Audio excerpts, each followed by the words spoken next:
నమస్తే viewers, welcome to ism TV. October 10th నాడు మనం వరల్డ్ మెంటల్ హెల్త్ డే జరుపుకుంటున్నాము. మెంటల్ హెల్త్ అంటే ఏంటి, దాని ప్రాముఖ్యత గురించి చెప్పడానికి మన స్టూడియోకి ప్రముఖ సైకాలజిస్ట్ డాక్టర్ రాకేష్ పరిపల్లి గారు వచ్చారు. నమస్తే రాకేష్ గారు. నమస్తే అండి. సో అసలు మెంటల్ హెల్త్ అంటే ఏంటి, ఒక మెంటల్ హెల్త్ గురించి ఒక సెపరేట్గా ఒక డే పెట్టుకొని ప్రపంచవ్యాప్తంగా దాన్ని మనం సెలబ్రేట్ చేసుకుంటున్నాం. దాని ఇంపార్టెన్స్ గురించి చెప్పండి సార్. తప్పకుండా. సో యశ్వంత్, ఈ రోజుల్లో మనకు సమాజంలో హెల్త్ అనే దాని గురించి వివరించడానికి వరల్డ్ హెల్త్ ఆర్గనైజేషన్ కొన్ని స్టాండర్డ్స్ పెట్టింది. సో అలా స్టాండర్డ్ ఎవరైతే ఉంటున్నారో వాళ్ళు హెల్తీగా ఉన్నట్టుగా మనం చెప్పవచ్చు. సో ఇప్పుడు హెల్త్ అంటే ఫిజికల్ హెల్త్ అంటే మన బాడీ మాత్రమే కాదు, మన మెంటల్ స్టేటస్ కూడా, అంటే మెంటల్ హెల్త్ కూడా కన్సిడరబుల్ అవుతుంది. So physical health plus mental health, then only we consider a person as a healthy person. Okay, so ఇలా దీని గురించి అవేర్నెస్ సమాజంలో రావాలి. ఎందుకంటే ఈ రోజుల్లో చిన్న తలకాయ నొప్పి వచ్చినా కూడా మనకి దానికి రిలేటెడ్ టాబ్లెట్ ఉన్నది. అసలు ఆ నొప్పి ఉందని మనం బయటికి చెప్పుకోగలుగుతున్నాం. ఓకే, అది తలనొప్పి, కడుపు నొప్పి, కాళ్ళ నొప్పి ఏదైనా కావచ్చు. ఆ అనారోగ్య సమస్య గురించి ఓపెన్గా మాట్లాడగలిగే ఒక ఫ్రీడమ్ అనేది ఈ రోజుల్లో ఉంది. కరెక్ట్. మరి అలానే మానసికంగా ఏమైనా సమస్యలు ఉన్నప్పుడు ఆ విధంగా ఓపెన్గా చెప్పగలుగుతున్నారా ప్రజలు? లేదు, చెప్పుకోవట్లేదు కదా. అందుకే ఇలా చెప్పడానికి ఒక ప్లాట్ఫామ్ని క్రియేట్ చేయడానికే మనకు world federation of mental health వాళ్ళు WHO సహకారంతో 1992 నుంచి ఈ యొక్క world mental health day October 10th రోజు సెలబ్రేట్ చేస్తున్నారు. సో దీంట్లో భాగంగా ఒక రోజుని కాదు, ఈ నెల మొత్తం కూడా దీనికి సంబంధించిన డిఫరెంట్ ప్రోగ్రామ్స్ కండక్ట్ చేయడం, schools, colleges, offices and multiple ప్లాట్ఫామ్స్లో, సోషల్ మీడియా కావచ్చు, అన్ని ప్లాట్ఫామ్స్లో కూడా దీనిపైన అవగాహన ప్రజల్లో పెంచి వాళ్ళకున్న సమస్యను ఓపెన్గా కుటుంబంలో కానీ, లేదా వాళ్ళ ఆఫీస్లో కానీ, లేదా సమాజానికి తెలియజేసేటట్టుగా చేస్తున్నారు. ఎందుకంటే ఈ రోజుల్లో క్యాన్సర్ ద్వారా కానీ, హార్ట్ అటాక్ ద్వారా ఎంతమంది చనిపోతున్నారో, సూసైడ్ చేసుకొని అంతకంటే ఎక్కువ చనిపోతున్నారని గణాంకాలు చెప్తున్నాయి. ఇది డిప్రెషన్, స్ట్రెస్, చిన్న థర్డ్ క్లాస్ 4th క్లాస్ పిల్లలు కూడా ఉంది. మరి ఇలాంటిది గురించి మనం తెలుసుకోవాలంటే ఒక ప్లాట్ఫామ్ కావాలి కదా, ఒక రోజు దాని గురించి మాట్లాడుకోవాలి. అందుకే ఈ రోజు దీన్ని పెట్టి ప్రపంచవ్యాప్తంగా దీని అవగాహన కలిగిస్తున్నారు. ఓకే, నార్మల్ జనరల్ గా మీకు చాలా మంది పేషెంట్స్ వస్తారు, అంటే పేషెంట్స్ అని చెప్పొద్దు కావచ్చు. సో చాలా మంది క్లయింట్స్ వస్తారు.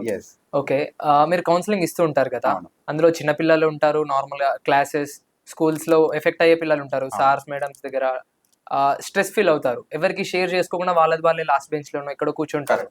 సో అది చిన్నప్పటి నుంచి డెవలప్ అవుతూ ఉంటే అది ఫ్యూచర్ లో పెద్ద పెరిగేసరికి చాలా ప్రాబ్లం అవుతుంది కదా. సో మీ దగ్గరకు వచ్చిన క్లయింట్స్ లో అంటే ఎలాంటి సిచ్యువేషన్స్ మీరు ఫేస్ చేశారు? ఇది మనం పిల్లలు ఒక కేటగిరీ తీసుకుందాము. సమాజంలో మనకి పిల్లలు, అడల్ట్స్, ఓకే, పెద్దవాళ్ళు అండ్ ముసలి వాళ్ళు, ఈ 3 కేటగిరీగా చూసేది ఉంటే 3 కేటగిరీస్లో ఈ యొక్క మెంటల్ హెల్త్ అనేది అంత బాగా లేదని చెప్పవచ్చు. ఓకే, సో దానికి ముఖ్య కారణం వారి యొక్క సమాజంలో, ఇప్పుడు మనం పిల్లలు తీసుకుంటే వాళ్ళకి సమాజం అంటే అర్థం వాళ్ళ కుటుంబం, స్కూల్, ఎడ్యుకేషన్ సిస్టమ్, వాళ్ళది ఆ సమాజం. అదే మనం అడల్ట్ తీసుకున్నాం అనుకోండి, వాళ్ళకి కూడా కుటుంబం ఉంటుంది, at the same time work space, అది మనము ప్రొఫెషనల్ జాబ్ అనుకుందామా, లేకపోతే బిజినెస్ అనుకుందామా, ఏదైనా అనుకోవచ్చు. మరి వృద్ధుల గురించి తీసుకుంటే ఉంటే వాళ్ళది కుటుంబం అండ్ వాళ్ళది ఏంటంటే ఫ్యామిలీ పరంగా చాలా వరకు వాళ్ళు చాలా ఫేస్ చేసి కనెక్టెడ్ ఉంటారు. సో అక్కడ డిస్కనెక్ట్ అయి ఉంటారు. సో ఈ 3 ఏరియాలో కూడా ఈ మెంటల్ హెల్త్ అనేది అంత కరెక్ట్గా లేదు. అన్ని ఏరియాలో కూడా స్ట్రెస్ అనేది ఉంది. స్ట్రెస్ ఎక్కువైనప్పుడు యాంగ్జైటీకి వస్తుంది, యాంగ్జైటీ నుంచి డిప్రెషన్ నుంచి మనకు సూసైడ్ టెండెన్సీస్ ఉన్నాయి. ఈ రోజుల్లో ఎట్లుందంటే పెయిన్ తీసుకునే వాళ్ళు సూసైడ్ చేసుకుంటున్నారు, పెయిన్ ఇచ్చే వాళ్ళు మర్డర్స్, ఇవి మనం చూస్తున్నాం సమాజంలో ఎంత తీవ్ర పరిస్థితులకు ఎదుర్కొంటున్నామో. కాబట్టి ఇది అడ్రస్ చేయాల్సిన అవసరం ఖచ్చితంగా ఉంది అనేది మనం సమాజంలో తెలియజేస్తున్నాం. ఇప్పుడు మెంటల్ హెల్త్ గురించి మనం మాట్లాడుకున్నాం కదా, నార్మల్ గా ఇప్పుడు ఒక చాలా గర్ల్స్ విషయానికి తీసుకుందాం మనం. గర్ల్స్ అంటే నార్మల్ గా యూటీసింగ్ కానీ, స్కూల్స్, కాలేజీలో ఎవరెవరో ఎక్కడెక్కడో అంటే చిన్న చిన్న ఫేసెస్ చేస్తూ ఉంటారు. సో అది వాళ్ళ లోపట్నే ఉంచుకొని, అంటే డిప్రెషన్ కానీ ఎవరికి చెప్పుకోక, 5th క్లాస్ 6th క్లాస్ చదివే పిల్లలు కూడా పేరెంట్స్ తోటి షేర్ చేసుకోకుండా లోపట్నే ఉంచుకొని అది చాలా ప్రాబ్లం అవుతుంది. అలానే తీసుకుంటే ఇప్పుడు నార్మల్ గా వృద్ధుల దగ్గర ఇప్పుడు ఇలాంటి వాటిని అసలు ఎలా అడ్రస్ చేయాలి మనం, దానికి సొల్యూషన్ ఏంటి? సో ఈ మెంటల్ హెల్త్ వెల్ బీయింగ్ చేసుకోవడానికి ఆల్రెడీ ఎవరైతే ఆ ఇష్యూస్ని ఫేస్ చేస్తున్నారో ఫస్ట్ వాళ్ళు ఓపెన్గా మాట్లాడుకోవడానికి కుటుంబమే ముఖ్యం, ఆధారం. సో కుటుంబ వ్యవస్థ అనేది ఇదివరకు మనం సమాజం తీసుకునేది ఉంటే తల్లిదండ్రులు ప్లస్ వాళ్ళతో పాటు వాళ్ళ తల్లిదండ్రులు, అంటే 3 తరాల వాళ్ళు ఒకే ఇంట్లో ఉంటూ వాళ్ళు అన్ని రకాలుగా ఒకరితో ఒకరు మాట్లాడుకునే పరిస్థితులు ఉండేది. సో ఈ రోజుల్లో ఏమైందంటే డిజిటల్గా మనము చాలా కనెక్టెడ్ ఉన్నా, ఫ్యామిలీ ఓరియంటెడ్గా తీసుకుంటే డిస్కనెక్ట్ అయి ఉన్నాం. అంటే సెపరేట్ రూమ్స్ తీసుకొని ఇంట్లోనే వేరువేరుగా ఉంటున్నాం, ఒకరితో ఒకరికి మాట్లాడుకోవడం చాలా తక్కువ అవుతుంది, phone time digital time content ఎక్కువ అవుతున్నది, డిజిటల్ సునామీ అని వచ్చింది చెప్పాలంటే. సో అంత ఎక్కువ కంటెంట్ కన్స్యూమ్ చేయడం ద్వారా కూడా ఈ రోజుల్లో మనం ఎక్కువగా ఈ స్ట్రెస్ ని కొని తెచ్చుకుంటున్నామని చెప్పాలి. సో ఇప్పుడు నార్మల్ గా చూస్తే చాలా మంది రీల్స్ చూస్తున్నారు, రీల్స్ కానీ సోషల్ మీడియా కానీ. సో చాలా ప్లేసెస్ లో అంటే ఈ సోషల్ మీడియాకి కానీ నార్మల్ గా ఈ ప్లేసెస్ కి ఎక్కువ అట్రాక్ట్ అవుతున్నారు. అట్రాక్ట్ అయిన తర్వాత వాళ్ళ అక్కడ నుంచి కొన్ని నేర్చుకుంటారు, బయట నుంచి కొన్ని నేర్చుకుంటారు, బట్ షేరింగ్ అనేది ఎవరికి చేసుకోరు. కరెక్ట్. ఏదైనా లోపట్నే పెట్టుకుంటారు. It is a good or bad? ఖచ్చితంగా బ్యాడ్ అండి ఇది. ఎందుకంటే ఏదైతే మనం సమాచారం తీసుకోవడము, గుడ్ కంటెంట్ బ్యాడ్ కంటెంట్ రెండు దొరుకుతున్నాయి మన మార్కెట్ లో, అలానే డిజిటల్లో కూడా చాలా వరకు ఈ నెగిటివ్ కంటెంట్ ఎక్కువ అట్రాక్టింగ్ ఉంటుంది. ఎగ్జాంపుల్ కి మనం అందరం బాగా చూసే బిగ్ బాస్ కంటెంట్ ఒకటి ఉంటుంది, ఓకే, చాలా మంది చూస్తుంటారు కదా. సో దాంట్లో నార్మల్ గా ఉన్నంత వరకు దానికి వ్యూవర్షిప్ తక్కువ ఉందట. ఒక రోజు ఆ హిందీ సంబంధించిన బిగ్ బాస్ దాంట్లో 2 కంటెస్టెంట్ కొట్టుకోవడం జరిగింది అక్కడ. ఓకే. ఆ కొట్టుకోవడం ద్వారా దాని తర్వాత దాని వ్యూవర్షిప్ అనేది విపరీతంగా పెరిగి దాని మార్కెట్ చాలా వైరల్ అయిపోయింది అది. ఓకే. సో వాళ్ళు కొట్టుకోవడం అనేది సమాజంలో ఈ జనాలు చూడడం ఎక్కువ చూస్తున్నారు. అంటే వ్యూవర్షిప్ పెరగడం అంటే అర్థం ఏంటి? ఎక్కువ మంది నెగిటివ్ ఎక్కువ కన్స్యూమ్ చేస్తున్నారుగా మనం గమనించవచ్చు. ఇది ఒక చిన్న ఎగ్జాంపుల్. ఇలాంటివి చాలా జరుగుతాయి. సోషల్ మీడియాలో కూడా ఇన్స్టా ఇట్లాంటి వాళ్ళు చూసుకుంటే రియల్ కంటెంట్ క్రియేట్ చేసి ఎడ్యుకేషన్ సంబంధించి, కెరియర్ సంబంధించి, ఫ్యూచర్ సంబంధించి ఇట్లాంటి కంటెంట్ కి ఎక్కువ రీచ్ ఉండట్లేదు, ఫాలోవర్స్ చాలా తక్కువ ఉంటున్నారు. ఇక అనవసరంగా ఏవైతే బ్యాడ్ కంటెంట్ క్రియేట్ చేసి వల్గారిటీ చూపించి చేసే వాళ్ళ యొక్క కంటెంట్ కన్సంప్షన్ పెరుగుతుంది. సో దాన్ని తీసుకున్న తర్వాత వాళ్ళ బిహేవియర్ లో చాలా మార్పులు వస్తున్నాయి. సో మెంటల్లీ కూడా వాళ్ళు చాలా డిస్టర్బ్ అవుతున్నారు.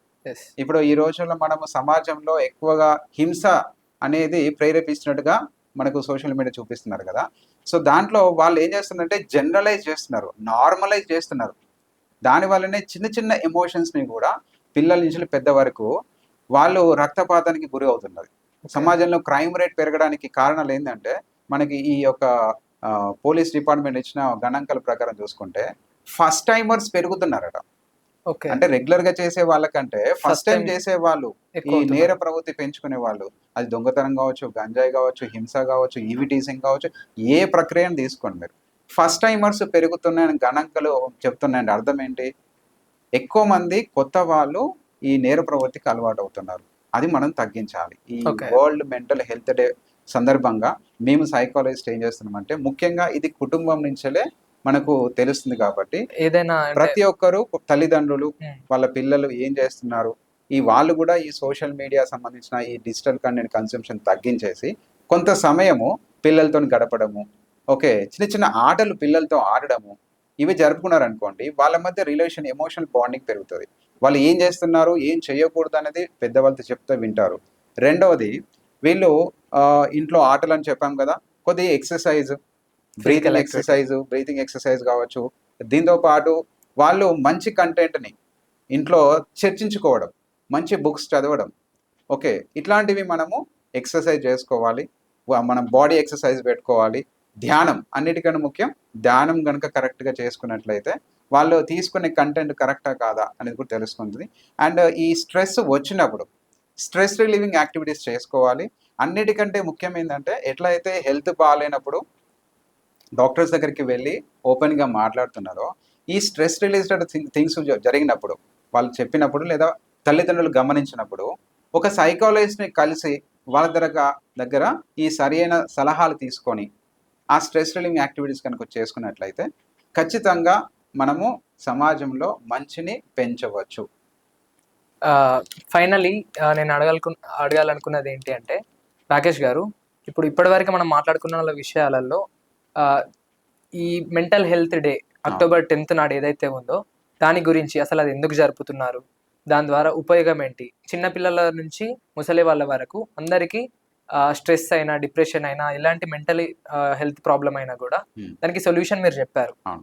సో మీ సైడ్ నుంచి మీరు అంటే నార్మల్గా మీరు సైకాలజిస్ట్ అని చెప్తున్నారు కదా, ఎవరైనా మిమ్మల్ని అడ్రస్ కావాలి అని అనుకుంటే సో మీరు వాళ్ళకి ఏ విధంగా హెల్ప్ చేయగలుగుతారు? తప్పకుండా. ఐదర్ మొబైల్ నెంబర్ కానీ నార్మల్ గా ఏదైనా ఇస్తే మన స్క్రీన్ మీద వ్యూవర్స్ కి హెల్ప్ అవుతుంది మన తప్పకుండా. కాంటాక్ట్ కావడానికి. మనకి ఇక్కడ కామెంట్స్ లో కూడా మీరు తెలియజేయచ్చు. ఓకే, మీకున్న సమస్యలు తెలియజేసిన నా నెంబర్ కూడా ఇస్తాను, ఇక్కడ మనకు డిస్ప్లే అవుతుంది 8919633188. సో మాది వచ్చేసి కర్మన్ ఘాట్ హనుమాన్ టెంపుల్ పక్కనే, లోటస్ లవ్ స్కూల్ పక్కనే మాది నో యువర్ బ్రెయిన్ అకాడమీ అనేది నా counselling centre. Know Your Brain Academy ద్వారా నేను నా కౌన్సిలింగ్ సర్వీసెస్ ఇస్తుంటాను. అండ్ ఒకవేళ వాళ్ళకి పర్సనల్గా వాళ్ళ స్కూల్లో కానీ కాలేజ్లో కానీ ఏమన్నా కంటెంట్ పైన వాళ్ళకు మనం ట్రైనింగ్ ఇవ్వాలన్నా కూడా నేను ఆ సర్వీసెస్ కండక్ట్ చేస్తాను. ఈవెన్ కార్పొరేట్ సెక్టర్లో కూడా మన సర్వీసెస్ ఉన్నాయి. They can contact us. Okay, thank you Rakesh గారు. సో ఇప్పటి వరకు ఇచ్చిన ఇన్ఫర్మేషన్ చాలా వాల్యుబుల్ ఇన్ఫర్మేషన్, చాలా మందికి మన వ్యూవర్స్ కూడా ఉపయోగపడుతుంది. ఇక ముందు కూడా ఇలా మెంటల్ హెల్త్ మీద మీరు మోటివేషనల్ క్లాసెస్ కూడా అలానే ట్రైనింగ్స్ కూడా తీసుకుంటారని చెప్పి తెలుసు. సో దానిపైన మనం ఇంకొక వీడియో మంచిగా అంటే వ్యూవర్స్ కి హెల్ప్ అయ్యే విధంగా ఈ జనరేషన్ లో 2025 జనరేషన్ లో చిన్నపిల్లల నుంచి ఈ జెన్జీ వాళ్ళకి చాలా మంది డిప్రెషన్ కి, సో సైకాలజికల్ ప్రాబ్లమ్స్ కి, లవ్ ఫెయిల్యూర్స్ కి, ఈ మొబైల్ రీల్స్ లో చూసి చాలా కొత్త కొత్త విషయాలు ట్రై చేసి చిన్న అంటే 1-2 ప్రయత్నాలకే ఓడిపోయామని అనుకొని లైఫ్ లో ముంగడికి పోకుండా అక్కడనే ఆగిపోతున్నారు. సో వాళ్ళందరికీ హెల్ప్ అయ్యే విధంగా మనం ఇక ముందు కూడా చాలా వీడియోస్ చేయాలని కోరుకుంటున్నాను. అండ్ థ్యాంక్ యూ రాకేష్ గారు, మీ వాల్యుబుల్ ఇన్ఫర్మేషన్ ఇచ్చినందుకు. Thank you for watching viewers. ఇక ముందు వేరే గెస్ట్ తో మళ్ళీ కలుద్దాం. Thank you.